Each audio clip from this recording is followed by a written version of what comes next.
So as you saw in the last episode of the Craftsman's Corner, episode 3, I'm growing some tomato plants. I wanted to talk a little bit about my reasons. It's not simply to just grow some tomatoes, it's sort of an experiment. And in this video, I'm going to talk to you a little bit about some of my ideas I had and what I'd like to find out. One thing I wanted to answer was what kind of tomatoes would grow best when they weren't in a full open, full sun situation. On one side of the tomatoes is a wall of trees and on the other side it is open. So for part of the day, in the early part of the day, they're in shade, and then the late part of the day. So they really get a lot of midday sun, but that early and later part of the day, not so much. So by having, 5 different types of tomatoes for each, I thought I might get a fairly good average. It's not totally scientific, nothing I'm doing is, but just get a good average of which tomatoes do the best in this low light condition. And so far I think they're doing pretty good. I think the thing that is happening to them is they're not growing as fast as they would. The actual tomatoes themselves, I think, are coming on a little bit late, and they're ripening before they're reaching their full size. It's not due to water. I water them regularly and give them Miracle Grow. I think it really comes down to the light. But so mainly I'm just seeing what tomato will perform the best with the variety that I've planted. So let's quickly take a look at the varieties that I planted and their progress so far. I can't remember the exact date that I had these planted, but they've been here for probably 3 months now, something like that. And today is August 12th. So this first little group of 4 is Tomato Champions. There's the tag, and then here's the back, and you can pause and read that if you want, if you can even see it. But these are fairly large tomatoes, and so, like I said, they've been growing for the plants themselves for about 3 months now, 2 or 3 months, and they're putting off quite a bit of fruit. But as you can see here, this one is starting to turn red, and it's nowhere near the size that these tomatoes are capable of reaching.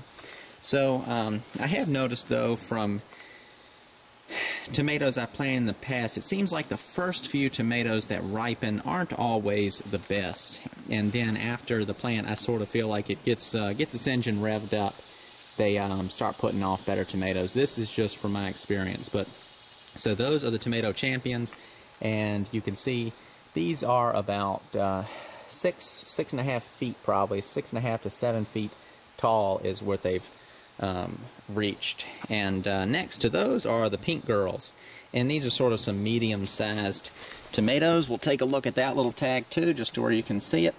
Pink Girl tomato, matures in 76 days, 9-ounce fruits. And then there's the back if you wanted to take a look at that.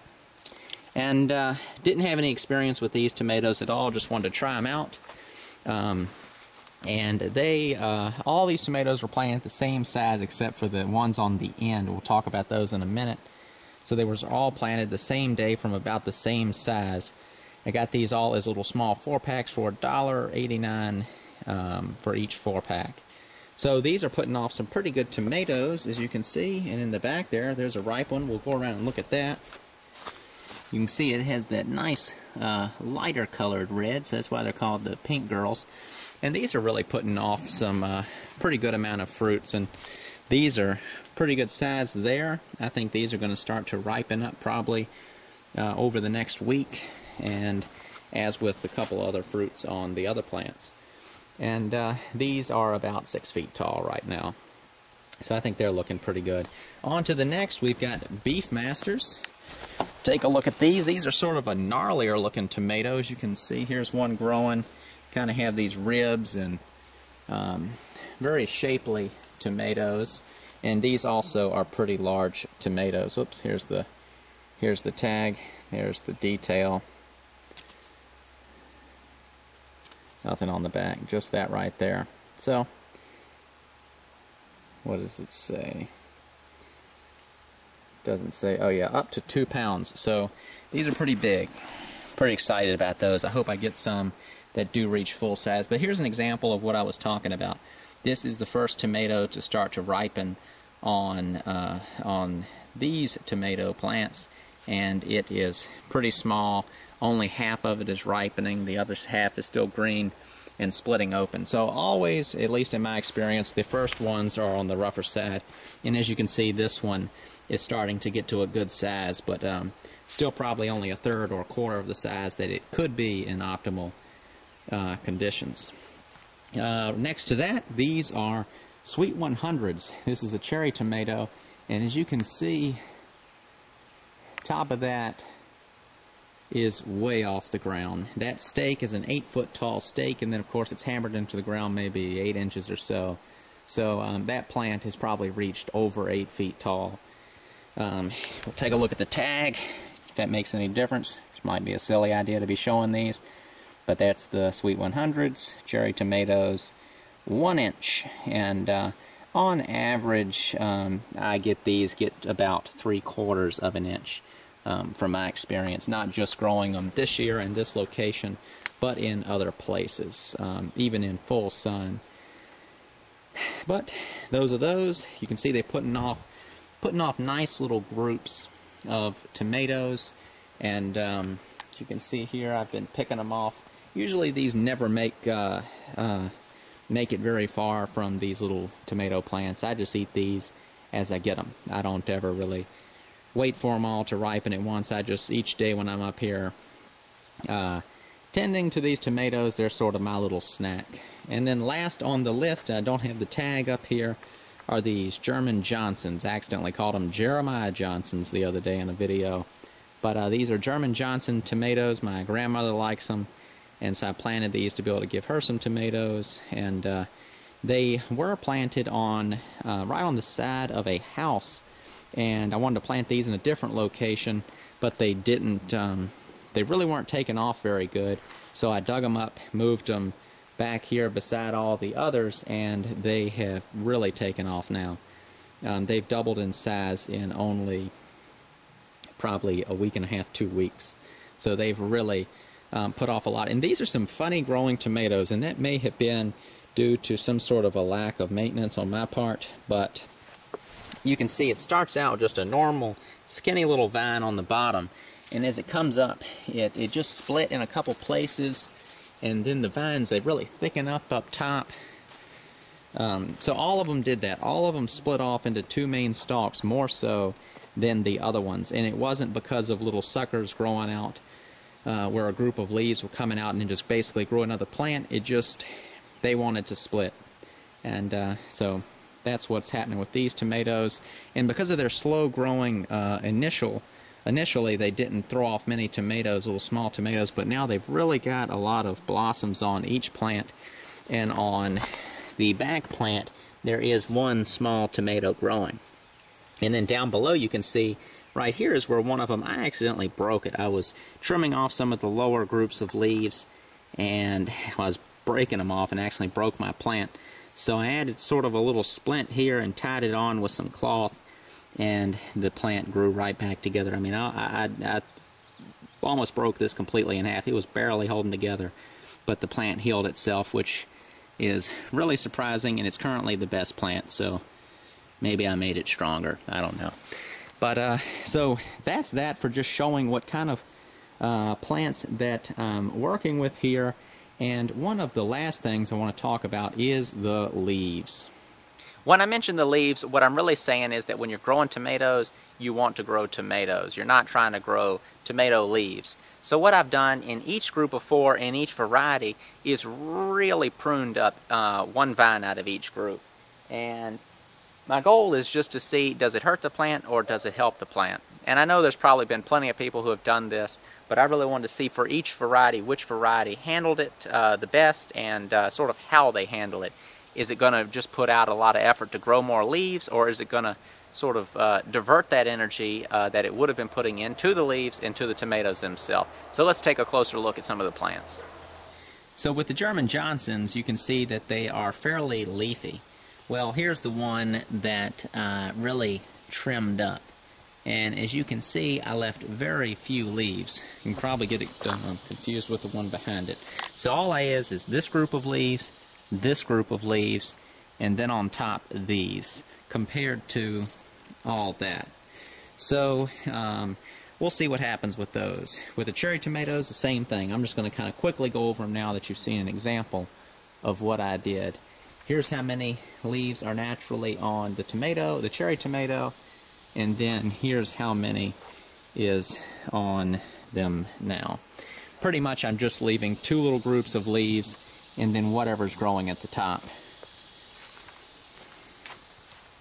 With the Beefmasters, I left 3 little sprigs and the ones on top compared to those. On to the pink girls.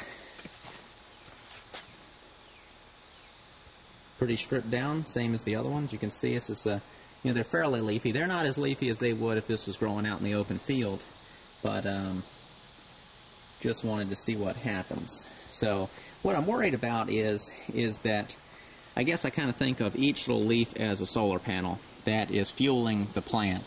And so I wonder, is the photosynthesis that you're cutting back on for each little group of leaves that you cut off, is that what's really pumping a lot of nutrition to the tomatoes themselves, or is the amount of leaves that's on a tomato plant overkill for what it really needs?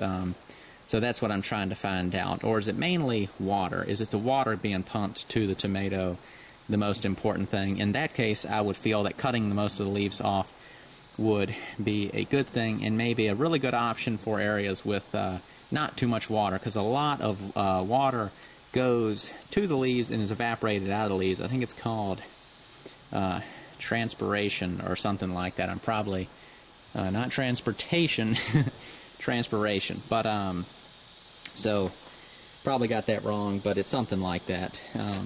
So this is the Tomato Champion. As you can see, these are fairly leafy. And this one, of course, the same as the other ones, has been severely trimmed back with little 3 groups of leaves, and then this little group on top. So I'm real curious to see how that goes.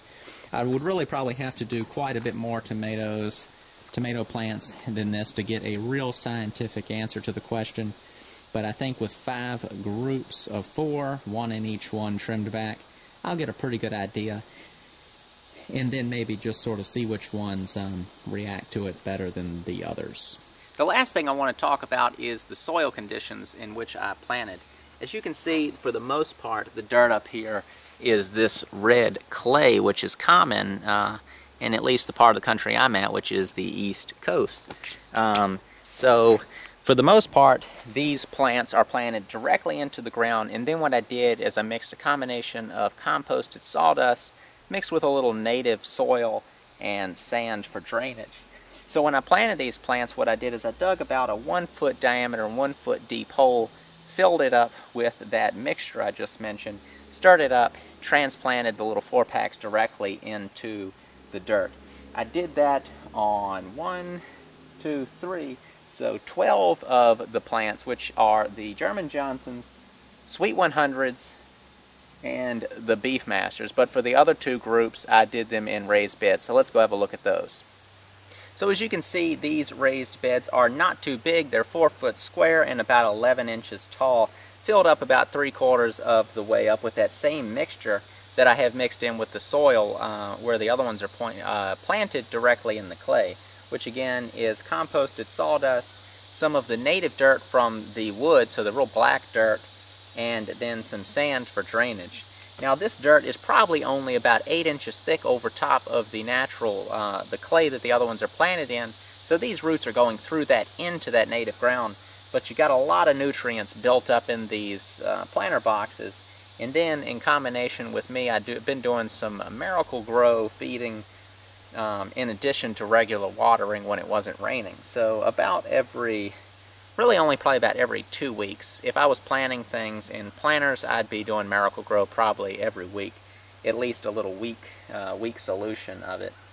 But planting them in these planter boxes is not so much an experiment as it is to the experiment of planting them directly in the ground to the left where the other 12 are planted. Just really wanted to see sort of what is the minimum you could do to get these plants to grow, even though I am taking pretty good care of them with mixing that sort of heavy nutrient-heavy sort of soil additive, that fertilizing soil that I mentioned, which I've also done a video on if you want to see where I get that from. And then with the Miracle-Gro watering, and then I trim off, basically I visit these tomato plants twice a day. I visit them kind of early on, take a look at them. That's more for fun. And then I come check them later in the day also. So I guess that pretty much wraps up the video. It wasn't anything too specific, just for all you tomato nerds out there who like the topic. You can sort of chime in. This is just as much a learning experience as it is for maybe some of you out there looking for some tips. If you have different ideas or tips for planting tomatoes, please let me know in the comments below. I always like talking the topic of planting. Most of all these questions that I'd like to have answered, that I'm sort of asking and finding out through this experiment, I could probably have Google tell me the answer, but I really want to just do it myself. I think it's fun just to go ahead and just try stuff sometimes instead of just looking up the answer. So we'll see how it goes. I think so far it's going pretty good. I think this will be sort of more of a late summer crop than sort of a midsummer crop like a lot of tomatoes, but I'm pretty happy because you can get a lot of tomatoes this time of year for free from people who are having just bushes that are pretty heavy laden with tomatoes. So later on in the season, when a lot of people's bushes are getting played out, I think mine are really going to still be putting off some nice tomatoes. So thanks for watching, and I will see you in future videos. If you're not already a subscriber, go ahead and do so, and you'll get updates when I post future uploads. You can also follow me on Facebook. That's the Homestead Craftsman. You can just type that in on Facebook, and it'll probably pop up. There's also a link on my channel. And comments, of course, always welcome, and if you'd like to give me a thumbs up, please do so. Thanks for watching. See you next time. If you enjoyed this video, there's a couple of things you can do to support the Homestead Craftsman YouTube channel.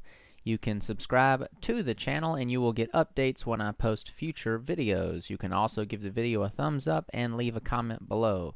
One of the biggest things you can do to support the channel is just keep on watching and share these videos with your friends.